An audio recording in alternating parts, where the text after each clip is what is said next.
Walang tigil ang proyektong pagsasamahan ng dalawang sikat ngayon na love team na sina Andres Mulak at Astin Olvega or kilala sa tawag na Asdres.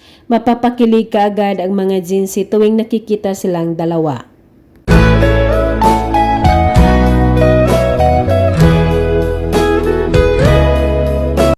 Sa mga behind the scene ng kanilang mga ginagawang proyekto, kasama na ang kissing scene.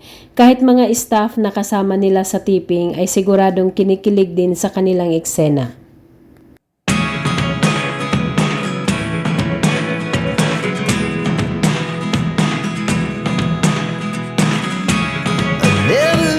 May mga oras din ng kanilang taping na naging seryoso ang kanilang mga eksena at makikitang nakaupo ang dalawa habang hindi nag-iimikan.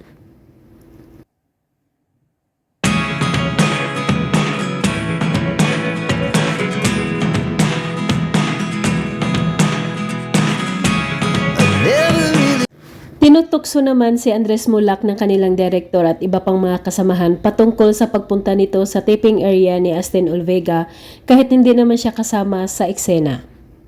Ay, wala kang call dito. Sino nagpa-call sa'yo? Tinawag niya ako. Oh, shit! Nagkaroon din ang Asdres ng kanilang taping sa airport at habang inaayos pa ang set ay nakaupo muna sila sa isang tabi at biglang naglabas ng isang sunflower si Andres. Day 12. Hi!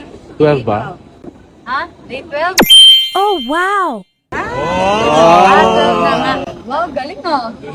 Ang gagawing eksena ni na Andres Mulak at Astin Olvega sa airport ay ang pagpapaalam ni Astin sa binata habang papaalis na ito papuntang ibang bansa ang dalaga. Support na kami guys kasi magbo-board kami ng flight. Meron kaming shooting Meron kaming shooting sa Uzbekistan. Oh?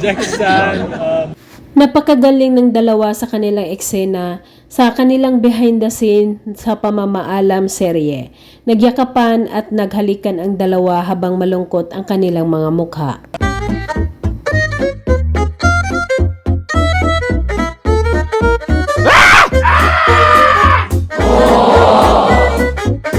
Bago umalis ang dalawa at ang buong team sa airport, binati at kinawayan muna nila ang mga tao na nanood sa kanila na nasa paligid habang sila ay nagtitiping. Hello family! Kamusta? Tama naman eh! Ate Nis, tama ba yun?